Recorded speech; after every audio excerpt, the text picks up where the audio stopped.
एक समय की बात है, एक महान राजा था जिसकी 6 बेटियां थीं, लेकिन कोई बेटा नहीं था। इसी वजह से वो बहुत परेशान रहता और हमेशा वारिस की चिंता में डूबा रहता। एक दिन रानी ने खुशी खुशी बताया कि वो माँ बनने वाली है, लेकिन राजा गुस्से में बोला, अगर ये बच्चा भी लड़की हुई तो मैं उसे जिंदा नहीं छोड़ूंगा। रानी का दिल टूट गया। वो डर और चिंता में हर दिन गुजारने लगी। समय बीतता गया और आखिरकार बच्चे के जन्म का दिन आ गया। राजा ने दाई को सख्त आदेश दिया था कि अगर लड़की हो तो पैदा होते ही खत्म कर देना।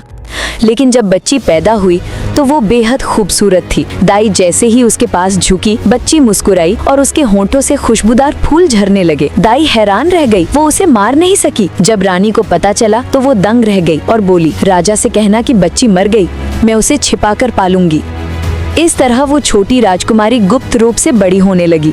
जैसे ही वो चलने लगी, उसके हर कदम से सोने और चांदी की ईंटें गिरने लगती। कुछ साल बाद राज्य में अकाल पड़ गया और खजाना खाली हो गया। राजा परेशान बैठा था कि राज्य कैसे चलेगा। तब रानी ने गुप्त खजाने से कुछ सोने की ईंटें राजा को देकर उसकी मुश्किल हल कर दी। राजा हैरान रह गया और पूछने लगा, ये कहाँ से मिली? रानी ने कहा, पहले वादा करें कि आप मेरी जान नहीं लेंगे। राजा ने वादा किया। तब रानी ने अपनी 7वीं बेटी को सामने ला दिया। जैसे ही राजकुमारी चली, सोने पे पीली ईंटें बरसने लगी और मुस्कुराते ही फूल झड़ने लगे। राजा का दिल पिघल गया। उसने रानी को माफ किया और बच्ची को गले लगा लिया। लेकिन बड़ी बहनों के दिलों में ईर्ष्या भर गई। झगड़ा बढ़ने से बचाने के लिए राजा ने उस राजकुमारी के लिए एक अलग शानदार महल बनवा दिया। कुछ समय बाद राजा यात्रा पर जाने लगा। उसने सभी बेटियों से पूछा कि उन्हें क्या उपहार चाहिए। सबसे छोटी राजकुमारी उस समय इबादत में व्यस्त थी। उसने अपनी दासी से कहा, राजा से कहना सब्र। दासी को लगा शायद सब्र कोई चीज है। जब राजा वापस आया, सबके तोहफे लेकर आया और सबसे छोटी के लिए एक छोटा सा डिब्बा। ये लो तुम्हारा सब्र।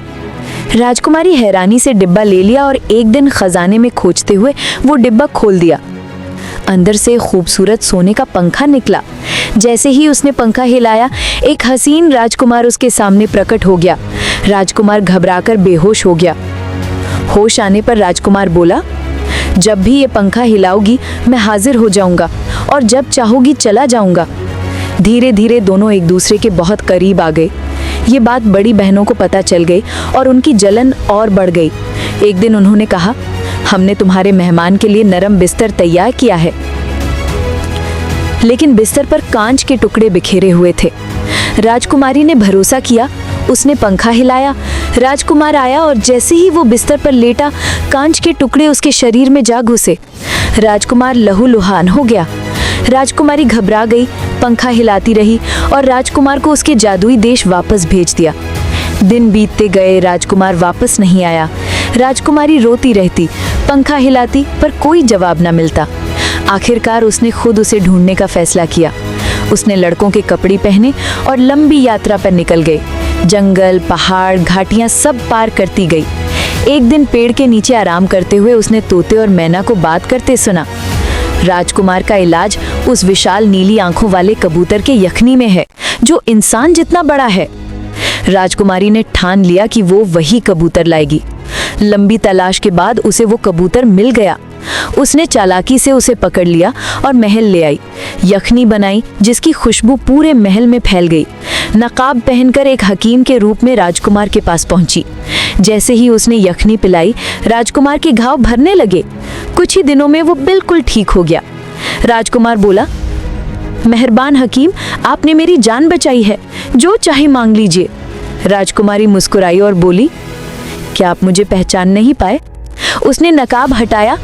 राजकुमार हैरान रह गया। उसकी अपनी प्रिय राजकुमारी उसके सामने थी।